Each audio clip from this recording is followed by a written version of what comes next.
So here we've got the quiz page. I've already entered in some details, fake name, fake surname, and a fake student number. Put Kevin Ashton, shark tag, blah, blah, blah. We're gonna go and submit this. And as you can see, I've only got one question right here. So basically, I have one score of 1 and 1 attempt left. So if you go back to the quiz page with this little link here, and fake, and re-enter that number. And then we change it to that, and we'll put in that. And we click submit here, we get only one question right again. You achieve a score of 1, and I have 0 attempts left for this quiz. So if we go back here and enter the same details in and submit it, I've already attempted this quiz twice, so it won't let me do it again, or won't let it mark it for me. If I, however, change this here to a 4 and enter in Peter Lewis and shark tag, so do that, I have to get one question right at least for it to even mark my quiz, which I did not do. If, however, I change the answer here to a laptop, which is the correct answer, it will let me do it again because I'm under a different student ID here. So in the Mark Quiz page, we use the unique identifier primary key and foreign key. Primary key is a table field that uniquely identifies each record in a database table. We use student ID as a primary key in our student info table, and attempt ID as the primary key for our attempts table. Next is the foreign key. It is a unique field in one table that refers to the primary key of another table. We simply use the inner join keyword on SQL to select the records that have the matching student ID as the foreign key in the attempts table. Hey guys, my name's Harper. I'm going to be introducing our manager page. So first of all, we're presented with the sign-in page where we have to enter the correct username and password. Now, if we type in the wrong username or password, it's going to say incorrect details and it won't let us in. Now, when we type the correct details, obviously it will let us through. And we're presented with a search query box here. Now, if we just click search with no input, it's going to display all student data. And we can also perform specific queries. For example, if I want to find a student based on their ID, or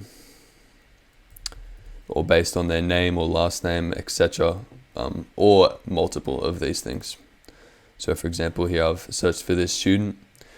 We can also search for a specific score. For example, any student who scored 5 on their first attempt. We can see it is rare. Or we can also search for example, any student who scored less than 50% on their second attempt. So because there's 5 questions, less than 50% is less than 3. We can see there's a few more here. I'm Simran and I'm going to brief you about the second half of the Manage page. Whenever an admin logins into the Manager page using a login password and performs basic search operations, then we have an update and delete option. So firstly, when updating, we can input the particular student ID and attempt number that we want to update, and then input the value in the score box to the value we want to change to, and select the equal to radio button. Next, after we click the update option, the user gets prompted with a table showing the new score for that student. After this, if we want to delete a record for a particular student ID, then we can type in the search student ID field and click on delete option. This deletes all the attempts for a particular student. We have provided all the options on the same page for search, update and delete, and used if and else statements to refer to a specific query.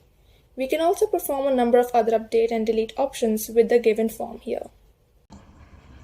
Hello, my name is Nur Najwa Ashila binti Fazil, and today I will talk about the enhancement page of our website. First of all, in this enhancement page, we have login feature. We basically implement login feature whenever the admin, for example, wanted to look up at the score of the students. We simply insert username COS10026 and the password of IoT Club 22, and we basically implement this admin login in the manage.php by using PHP and MySQL. Basically, after the admin have key in the right username and password, only then they can view in the student's scores in the quiz. And however, if the username or the password is wrong, the admin cannot view the results, and it will display connection fail and incorrect details messages. For the database part, we actually normalize two tables, which is the attempts table and also the student info table. We basically normalize it to make the table look simpler, and we also introduce primary key for both table, which is student ID for students infos table and attempt ID for attempts table. So it will make it easier to identify the students and the number of attempts they did for the quiz. But in order to make a relation between those tables, we introduce a foreign key to the attempts table, which is the student ID field. That is also the primary key of the students infos table. That is all from me. Thank you.